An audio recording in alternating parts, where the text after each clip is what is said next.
I haven't had a break for about 3 years until this last 4 weeks, and I managed 1 week in Tasmania with my partner and my parents, which was extremely pleasant, and did a week in the office and then went back and did a whole lot of painting of the partner's house. I mean, but you know, like doing the dunning and the laundry and oiling the deck and those kind of renovating things that queer people are very good at.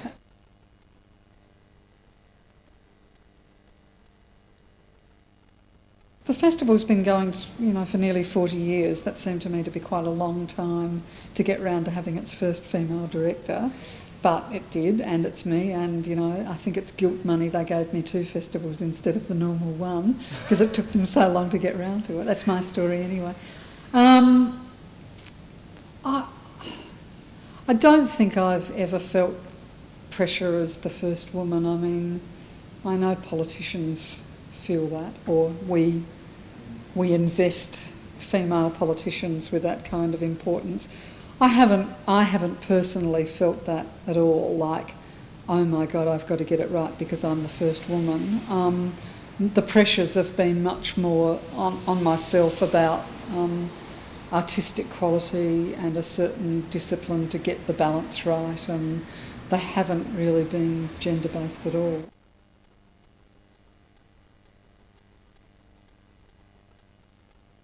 There weren't that many Australians who made their living in entertainment in Australia and then went overseas.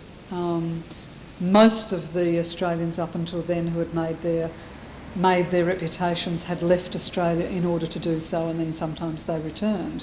I was one of the few that I knew about who actually kind of got their career started in Australia and then went international and then came back and went and came and went, and that endless kind of cycle I've been in ever since. And I think that's a huge change. I think it's now perfectly obvious that vast numbers of Australians in the arts everywhere are able to begin their careers very, very successfully in Australia. We're not over the hump by any means in theatre and music. I think our tastes in theatre and music are still very conservative. We do have interesting makers of work in Australia.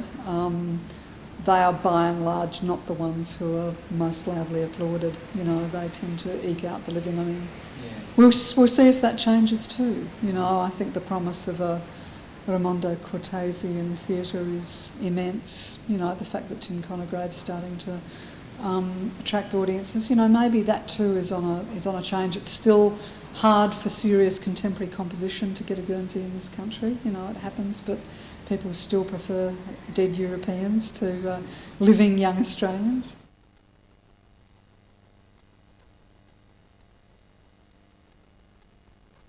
I don't find gay and lesbian people very visible in the normal world, in the average heterosexual day-to-day world. I mean, I'm constantly amazed how I go on holidays and I'm in airports and I hardly ever see a dyke anywhere. Every now, I know that there are more.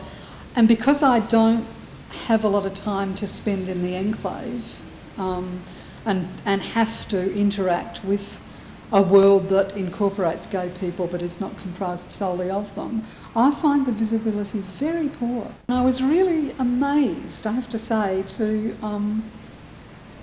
see an outrage in, what everyone thinks about power gays, given that I'm not interested in power and I'm listed, but I suppose you see what they mean, that only 9 of the 25 in the top 25 would be named.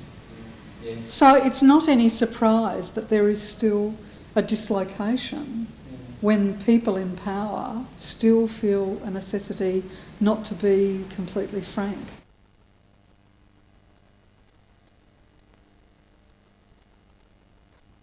I know that part of my sexuality arose because I wasn't prepared to be passive. I wasn't prepared to sit around and wait for some bloke to ask me out, because I was going to go out anyway. I wasn't prepared to sit around on the end of a phone to wait for an agent to call me up to tell me that somebody had cast me as Juliet in Romeo and Juliet, because I knew that was never going to happen. So I think a lot of my lesbian behaviour has been part and parcel of an impatience with the way a traditional female role works, which is passive in every sense. At 15, I had my first lover.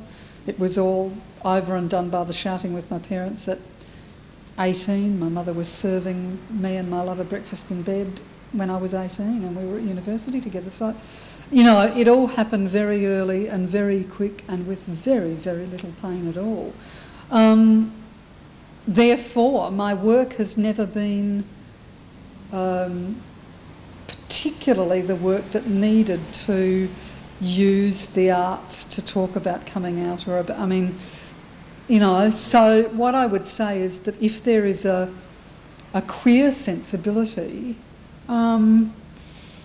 maybe there's that sense of courage and danger and not being afraid to just be who you are. That might colour the work, because if I'd been afraid to be who I was, then I probably wouldn't have been able to do the work that I've done. But I think it's quite, it's I suppose I would rather talk about levels of maleness or femaleness in the way we are and the way we work. And then how much there's a queer sensibility is how political you are, I think. Clearly there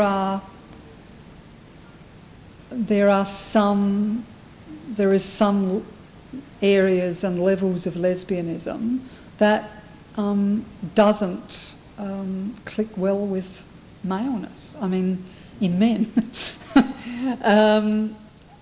Clearly, there is a thing called misogyny that exists with heterosexual men as much as it does with queer men, you know, and it's, you know, that becomes evident. But I don't find it especially necessarily prevalent amongst queer men. Certainly some queer men just subconsciously almost hate women, but then so do a lot of heterosexual men. I guess the debates haven't surfaced for me so much because I have never come from the point of disliking men. I mean, I can see politically where a lot of heterosexual men are big pains, and there's an awful lot of, you know, dick linking goes on and flapping it about and measuring it and all that goes on, which is tiresome, but, you know, there's probably some tiresome things about women as well equally. So I don't come from an area of lesbianism that was ever separatist or ever had difficulties with men.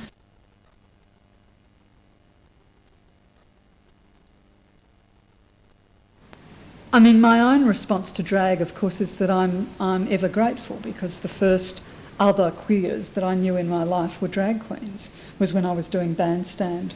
I was still at school, I still had the same boyfriend that I'd had for 4 years. But just at the time where the ring was about to happen and we were about to kind of go more than steady, if we'd ever been able to get the sex right, I went to Sydney with bandstand and stayed at the Chevron Hilton, it was called in those days, in the Cross, and saw gay men and saw drag queens, and suddenly looked around in Adelaide and saw that there were drag queens there as well. So for me, it was the verification of my homosexuality that there were men in drag. And I have maintained a great love of the form ever since. I think that any transgender issues from both sexes, or anything that really starts to get at the very core of why are you queer in the way you are, will produce as many fireworks as heterosexual men and women if they try to get to the core of what is their gender about. You know, I think, and the political issues in, I mean, I've never ever met any lesbian who fundamentally hated men more than some heterosexual women I've spoken to, and yet they live with them, they marry them. You know, these tirades that are completely foreign to me, you know, about how much they hate the men.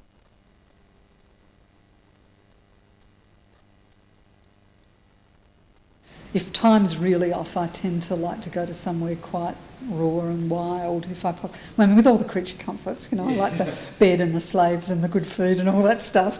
But you know, the surroundings to be very fabulous indeed in terms of wild stuff. And what I find with things like bird watching or any kind of intimate experience of nature is that I find it completely distracting, and it's only when I kind of realise that I haven't thought about the inside of my brain for kind of an hour that I realise that I've completely turned off, because otherwise living inside my head, I don't know whether it's the same for all artists, I suspect it is for many of us who are driven to creativity. But the head never stops. I mean, it just never, ever stops. I just find that watching a bird, the pursuit of, you know, what species is that and who are you, and a pair of binoculars to the eye is completely and utterly distracting, and much more than sex.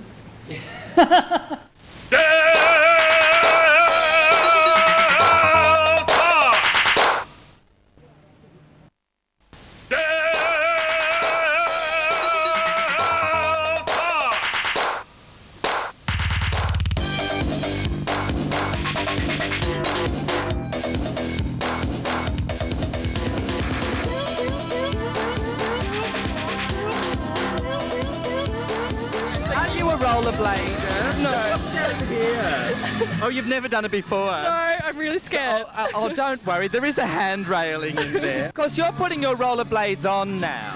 Yes, I am. I prefer the 4 wheels, actually, rather than the 2. And I want to learn so I can go down to St Kilda and do it along the foreshore. Oh, yes, that's a very good place to meet special partners. Oh, is it? Look at these Dulux. Aren't they fantastic?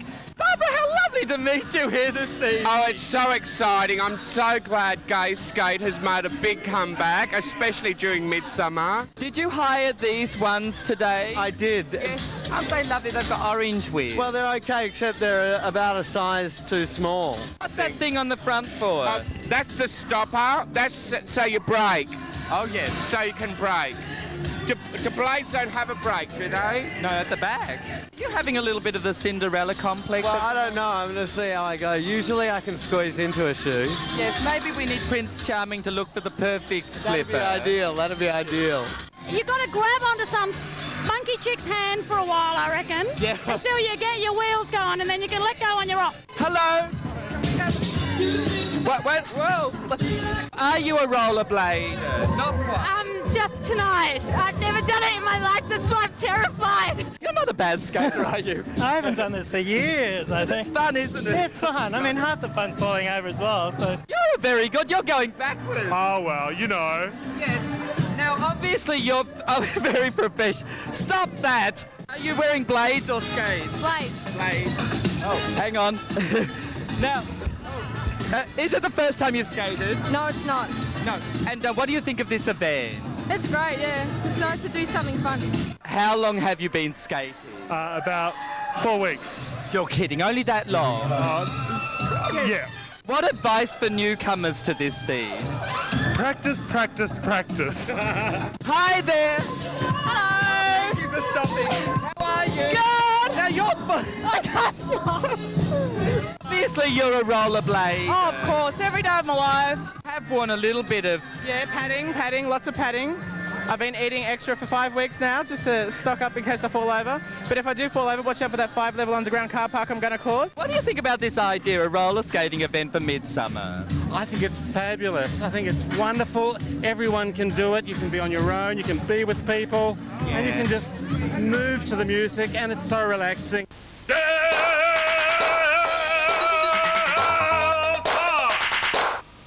The Jewish community is very much in the mind of, we don't want to talk about you.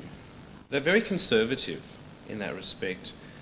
Anything that's not down the straight and narrow, anything that deviates slightly to one side or the other is not a good thing.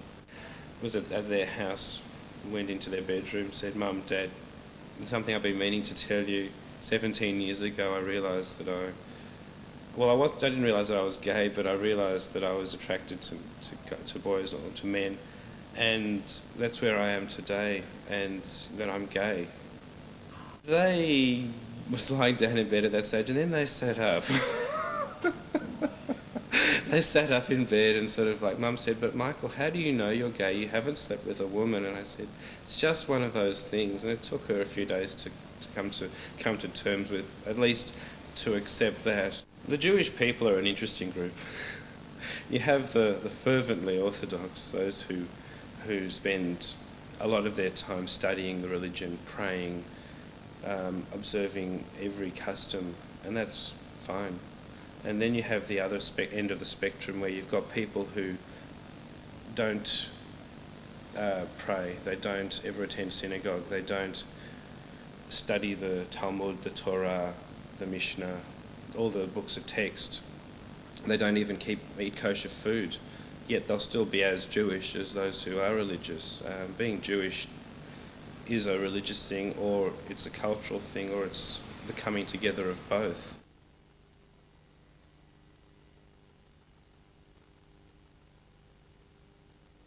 We have on our mailing list about 30 people. We've had up to 50 or 60 over the last few years, but a number of those people just registered interest and never actually contacted us. They may have paid a membership at one stage, but we have about 30 members, and of those I'd say about 20 are active in one way or another. The reason why it was called Aleph is our Sydney group, our Sydney sister group, is called Aleph Sydney, and they were first. They chose the name, the founder of the group chose the name because of a story, a biblical text from a collection of stories called Midrash. And in this story, it's an interpretation from Genesis. Each letter of the alphabet was given a task by God and a sound. Each letter was given a sound and a task, except for the first letter, Aleph. And it was really upset and depressed, and it just couldn't hack not being given any worth. So it sort of wrote this formal letter to God and said, "Hey, God, I'm not really happy with my deal. Do something about it. I want something." So God put Aleph at the beginning of the alphabet and made it sort of the leader, the important one that everyone sees first. Aside from our monthly drop-ins, we tend to have a function or an activity every 6 to 8 weeks outside of the usual drop-ins. We may have a night to the movies, to a play. Every 4, 5, 6 months we may have a Sabbath dinner, a Friday night traditional Sabbath dinner, where we have light the candles that are lit every Friday night, and to say blessings over the wine and the challah, which is the bread prepared for the Sabbath. We have 15, 18 people to those dinners. They're very popular. So we do 2 or 3 of those a year. Most of our members tend not to have a great deal of Judaism in their lives. They're Jewish, but they may not either be with their family, or they may have just not ignored their Jewish upbringing. And so this is just something that brings back memories for them. It's good for them. They enjoy it. We have a great time. Sense of cultural belonging. And I guess that's what we're all about. That's really the focus of Aleph, is to provide a form of Jewish contact for gay people and a gay contact for Jewish people. Aleph Melbourne is advertised in the MSO, the Melbourne Star Observer, and the brother-sister newspapers in the community listings, the organisation columns. We're also in the Australian Jewish News newspaper, out on every Friday in the organisations column. We're also on the internet. You can find us under Melbourne City Search, which is a fantastic resource. To contact us, you can call 03 9233 6008 and leave a message, or write to us confidentially, PO Box 1168, Caulfield North 3161. My parents are quite proud of their gay son. They have 2 sons, one's gay and one's not. They've got the best of both worlds, and with any luck they'll get grandkids.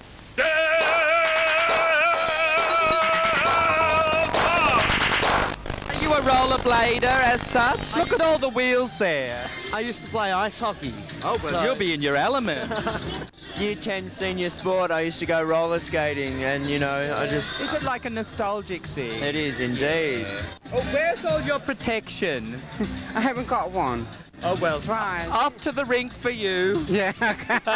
Is it a formal organisation? It's actually to 2 of us, Steve and myself.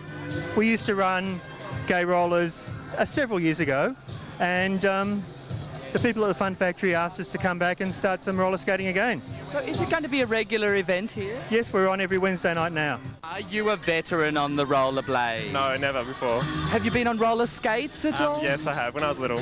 What's the difference between skates and blades? These are thin. You're in a rather uncompromising position there, aren't you? I have. Are you a rollerblader from way back? Teenage, you know, the teenage thing. Just between me and you, have you shaved your leg? Yes. Yes, because you don't want any of the wind factor on the leg. No. Will you get out there and have a go? I want to, yeah. Are you a roller skater? No, I'll fall over everyone. Oh, how sweet. They rollerblade together. And look, are you a rollerblader? Definitely not, no. I can't believe how gorgeous these two are. What's the M&Ms? Are they the little secret for energy on the ring? Oh, for sure. Chocolate, mate. Keeps you on the go. Oh, they're very nice. Well, what else have you got there? Marina, you want to see it? You're really going for the serious sugar hit there, aren't you? That's right. What do you think about this idea, this rollerblading thing? Well, it's really enjoyable as long as you can do it, because I can't. I can see you've got a lot of padding down there. I have. Oh. First time. How are you going out there? I've already injured myself, so... Have you? Where did you hurt yourself? But I keep on going. I'm battling at it. Did you hire these or they're yours? They're mine. Really? Well, let me see. What brand are they? I have no idea. You bought them and you don't know what brand they are. It's Pro Sport. What's the Victorian Follies about? It's all about, we do many things through the Midsumma Festival, and our main object thingy is the Mardi Gras. We're the first group to do ballroom dancing all the way down the street this year. Ballroom dancing? All the way down the street. Oh, heavens, that sounds great. Yeah, it should be fun. Are you looking for people to come along and participate? Definitely. Okay, so look out for the Victorian Follies. What's the pace like on the roller skating ring? When it comes to me, no good. What do you think about this idea as gays skate regularly here? Oh, I think it's good. I'm coming next week. Really? Yeah. Good idea? Yeah, I think it gets us all together and having something fun besides, you know, nighttime partying. It's like dancing and boogieing in a different way. And it is very healthy as well, quite aerobic. Definitely very aerobic. Yeah!